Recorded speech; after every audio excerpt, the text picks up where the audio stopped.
স্বয়ং লক্ষ্মীপতি আমার সম্মুখে বসে রয়েছে, ঠিক তেমনটা দেখলাম। তাই আর কি জানো গো? আর কি বলো? আরে বৌমায়ের মাসিটা যাবো কৃষ্ণের বাঁশুরি রে।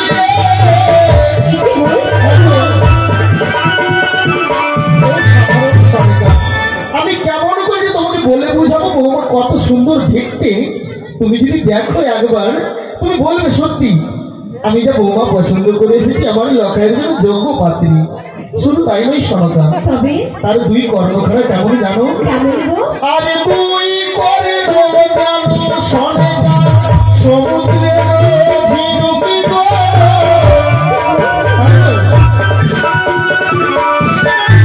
সত্যি সনকা, তার কর্ণখানা যেন সমুদ্রের ঝিনুক, আর তার দন্ত দুই পাটি কেমন জানো? কেমন গো? আরে দন্ত দুই পাটি শোনো জানো দুটি ধারে না ধরি গো।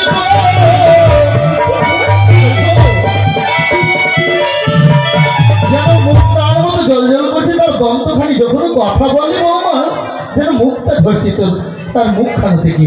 কি বলবো সরেকা, সত্যি অপূর্ব দেখতে। ওগো আজ যেমনই বললে তুমি আমার পুত্র বধূর রূপের বর্ণনা, যেন তোমার এই সেই রূপের কথা শুনে আমার মন চেয়েছে মনে আমি দুনয়ন ভরে তাকে দেখে আসি। শুধু তাই নয় সরেকা, অপেক্ষা করো, সময় হলে ঠিক দেখবে। তার রূপের কথা তো শুনলে, গুণের কথা জানো? বলো বলো। আরে মোরা মস্ত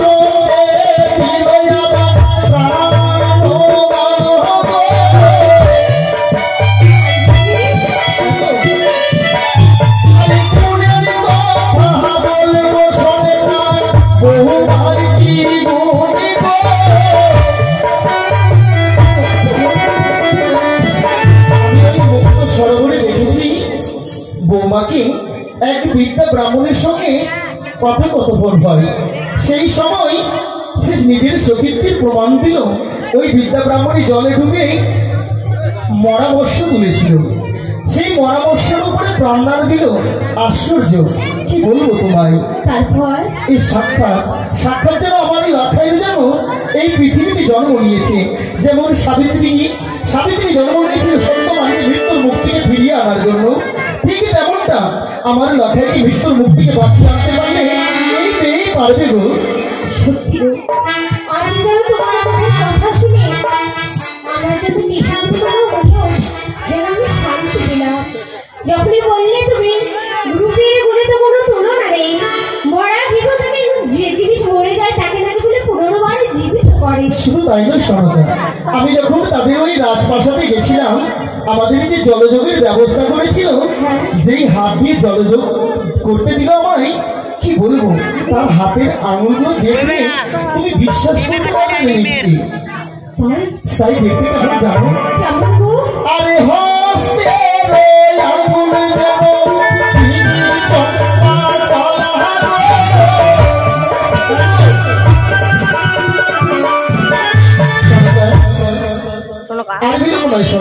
আমি যে তাদেরকে ওই উদানীনগরে বাচস্পতি সরকার মহাশয়কে কথা দিয়ে এসেছি, আগামী কালকে আমার লখাইয়ের বিবাহ। হ্যাঁ সনকা, তাহলে তো আমাদের হাতে আর সময় নেই। সময় নেই সনকা, অতি শীঘ্র সব আয়োজন করতে হবে। তবে সনকা আর বিলম্ব নয়, তুমি বৌমার জন্য যত রকম গয়না বানাবে তুমি স্বর্ণকারকে আমি ডেকে দেবো, সকল গয়না মনের মতো করে বানিয়ে নিও। আর সনকা শুধু তাই নয়, তবে আমি মনে মনে স্থির করেছি। আমি কি স্থির করেছি গো? তুমি তো জানো সনকা, লখাইয়ের বিবাহ বাসর ঘরে রয়েছে মৃত্যু যোগ, তাই তো প্রয়োজন হলে লক্ষ লক্ষ টাকা ব্যয় করে আমি নির্মাণ করবো এই সাঁওতালি পর্বতে নিশ্চিদ্র লোক বাসর ঘর। বললে গো? হ্যাঁ সনকা, আমার পুত্র আর পুত্রবধূ বিবাহ করে এই সম্পাদিতে না এসে যাবে সে সাঁওতালি পর্বত। হ্যাঁ সনকা, পুত্রের মঙ্গলের জন্য ওই বাসর ঘর না সাঁওতালিতে করবো নিশ্চিদ্র বাসর ঘর। কেমন করে বাদ সাজবে কানের গুপ্তচর সনকা।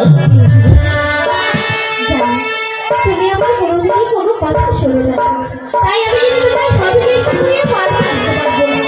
তাই বেশ, তুমি যখন মনে মনে স্থির করেছো সাঁওতালি পর্বতে করবে নিশ্চিন্ত রহ বাসর ঘর, তাই হবে গো। বেশ, তবে আমি মনে হয় সনকা, যাও তুমি বৌমার জন্য গয়নাগুলোর ব্যবস্থা করো। আসি।